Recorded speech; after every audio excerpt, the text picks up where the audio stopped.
قبل ما ابدا ما تنساش تصلي على النبي وتشترك في القناه وتفعل الجرس علشان يوصلك كل ملخصاتنا الجديده. ومن غير ما اطول عليكم يلا بينا نبدا. بيبدا فيلمنا بمعرض في ولايه اوهايو، وبيقف باركر بعربيته وبينزل منها ويفتح شنطه العربيه وبياخد منها شنطه الصغيره، وبيكون متنكر في هيئه قس كبير في السن، وبيروح يقطع تذكره لحضور منافسه سباق بين الحيوانات. بيتحط عليهم رهانات وبياخد باله من شنطه الفلوس اللي بتخرج من كشك التذاكر، وبتتنقل لمكان تاني بعربيه الشرطه. وبعدها بيكون في اتنين متنكرين في لبس مهرجين ماشيين بين الناس في المعرض، وبعد كده بيمشوا هما الاتنين جنب عربية الشرطة اللي فيها شنطة الفلوس. وبعدها بتدخل عربية الشرطة جوه جراج المكتب اللي فلوس تذاكر المعرض بتتجمع فيه. فبيدخل المهرجين ورا المكتب وبيطيروا مجموعة من البلالين الحمراء في الجو، فبيشوفها باركر واتنين كمان من أفراد العصابة اللي متنكرين بين الناس. وبعدها واحد من المهرجين بيحاول انه يدخل المبنى، ووقتها بيطيروا بلالين خضراء في الجو، ودي بتكون إشارة الهجوم.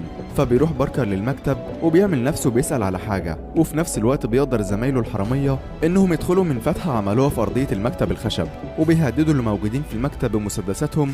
وفي نفس الوقت بيضرب باركر حارس الأمن اللي فتح له، وبيدخل المكتب وواحد منهم بيهدد الموظفين بالمسدس وبيخليهم يناموا على الأرض. وفي نفس الوقت بيوجه باركر مسدسه لفرد الأمن اللي فتح له الباب، وبيخليه يديله الشفرة اللي بتعطل أجهزة الإنذار. وبعدها بيدخلها على الكمبيوتر وبيطلب من كل الموظفين انهم يطلعوا تليفوناتهم ويرموها، فبينفذوا اللي طلبوا. وفي نفس الوقت بيكون زميلهم متنكر في لبس ضابط شرطة ومستنينهم بعربيته بره، وزميلهم هاردويك بيولع في كومة قش موجودة جنب برميل جاز. وجوه المكتب بينهار واحد من حراس الأمن، فبيحاول باركر يهديه، وبعدها بيربطوا ايديه بالكلبشات ورا ظهره. وبعدها رودريجو بيحاول يفتح خزنة حديد، وبيقول لباركر لو ما لقيناش جواهم اللي قلت عليه هيبقى لنا تصرف تاني معاك. وقتها باركر بيفتكر حبيبته كلير لما كانوا عند ابوها هيرالي زعيم العصابة اللي هو شغال معاه. وبنرجع تاني للمكتب اللي بيسرقوه، وبعد ما بيفتحوا الخزن الحديد بيلاقوا جواها مبالغ كبيرة. بيفتح باركر شنطة من اللي معاه وبيحط الفلوس جواها. وبنرجع تاني لهيرلي وهو بيفهم باركر انه عارف كل حاجة عن المعرض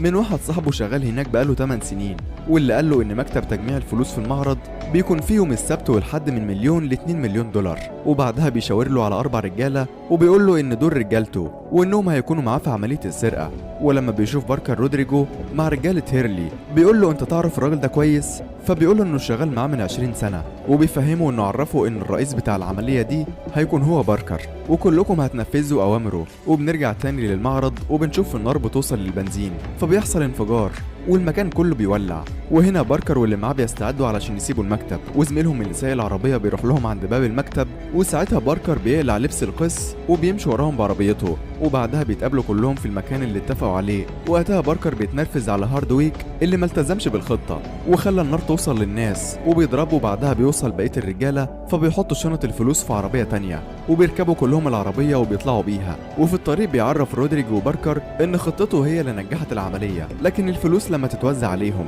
فكل واحد هياخد 200,000 دولار بس، وده مبلغ قليل، لكن لو ما قسموش الفلوس وخلوها رأس مال لعملية تانية أكبر وقتها كل واحد فيهم هيكون نصيبه 2 مليون.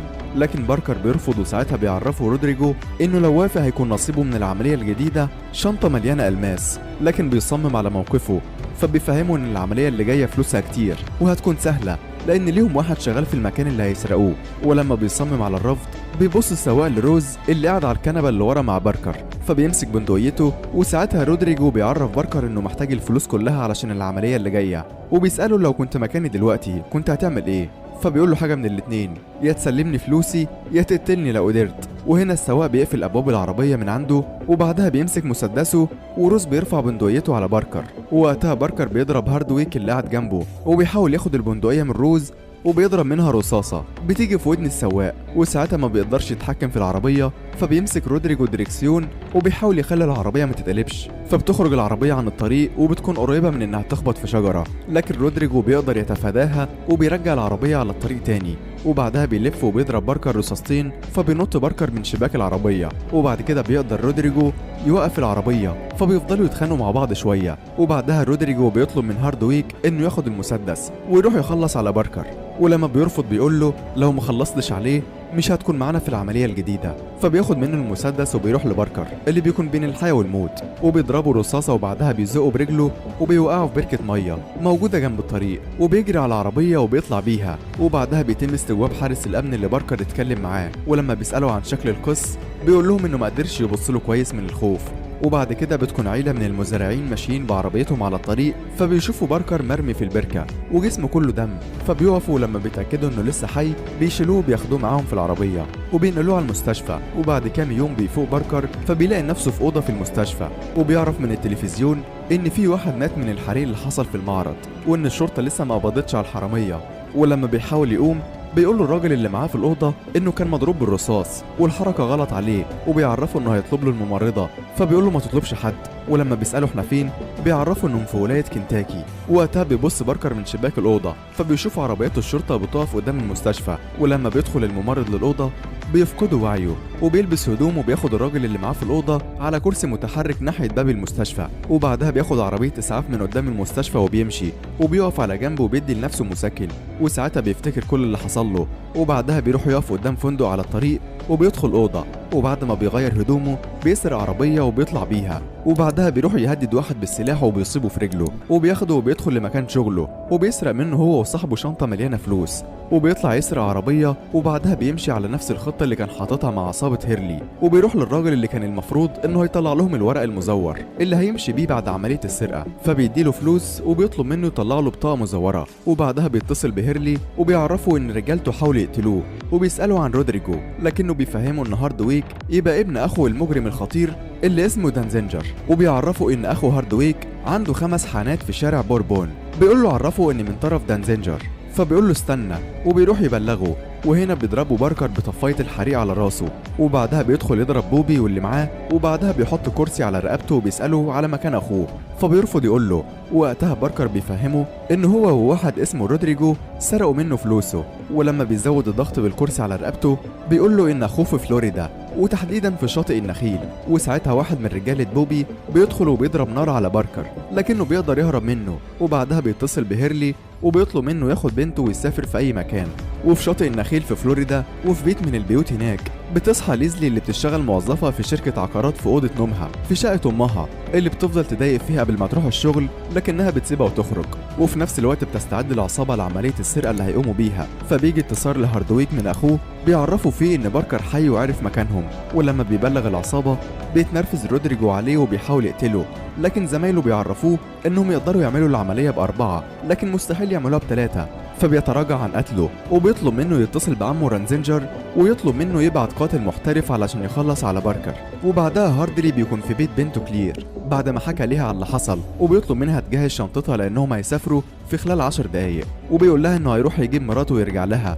واول ما بيمشي بعربيته بيدخل القاتل المحترف لشقة كلير، واول ما بيقرب من اوضتها بتحس بيه وبتنزل على سلم الطوارئ اللي جنب الشباك وبتقطع كاوتش عربيته بالسكينة، وبعدها بتركب عربيتها وبتهرب. وفي الطريق بتكلم باركر وبتحكي له على اللي حصل، فبيطلب منها تطلع على معسكر اوكتشوبي وتستناه هناك، وبيعرفها انه هيجي لها يوم الجمعة. ولما بتقول له لو ما جتش يوم الجمعة بيقول لها ساعتها خدي كل الفلوس اللي في الخزنة وهربي بره البلد. وبعد كده بتتصل ليزلي بالمحل اللي اشترت منه عربيتها وبتطلب من صاحب المحل انه ما يسحبش منها العربية، وبتأكد له انها هتدفع الاقساط المتأخرة عليها لانها هتبيع بيته وتاخد عليه عمولة كبيرة. ولما بتدخل تاخد قهوتها من الكافيه بيضايقها الضابط جيك، فبتتريق عليه وبتخلي الناس اللي في الكافيه يضحكوا عليه. وبعدها لما بيروح باركر للراجل اللي بيزور له الورق بيلاقي عنده رجاله مهددينه بالسلاح علشان يعترف على مكانه، فبيدخل يضربهم وبياخد الورق المزور بتاعه، فبيعرف ان اسمه الجديد هو دانيال بارميت. وبعدها بيخلي المزور يضرب العصابه بالنار وبياخد المسدس اللي عليه بصماته معاه، وبيقول له لو اي حد سالك عليا قول له ما شفتهوش. وبعدها هيرلي بيحاول يدي لباركر نصيبه اللي العصابه سرقته منه لكنه بيرفض، وبيقول له انا عاوز فلوسي منهم هم مش من فلوسك. فبيفهمه هيرلي ان شاطئ النخيل فيه ضابط لكل 5 مواطنين، والجزيره كلها ملاك بيوت وفلل، وحراميه كتير حاولوا يسرقوا الاغنياء اللي هناك لكنهم اتقبض عليهم كلهم، فبيعرفوا انه هيشتري بيت هناك فمحدش هياخد باله منه. وبعدها بتدخل ليزلي للشركه اللي بتشتغل فيها، ولما بتعرف من واحده معاها في الشغل ان زميلتهم امبر هتروح تقابل عميل عشان توري له بيت وهتاخد عموله كبيره منه، بتسرق رقم العميل بتاعها وبتقول لها ان العميل بتاعها اتصل بيها وبتديها عنوان غلط، وبتقول لها انه مستنيها هناك. وبعدها بتروح هي تقابل العميل اللي بيطلع باركر لكنه بيكون متخفي تحت اسم بارميت، وبتاخده ليزلي وبتفرجوا بعربيتها على البيوت في شاطئ النخيل.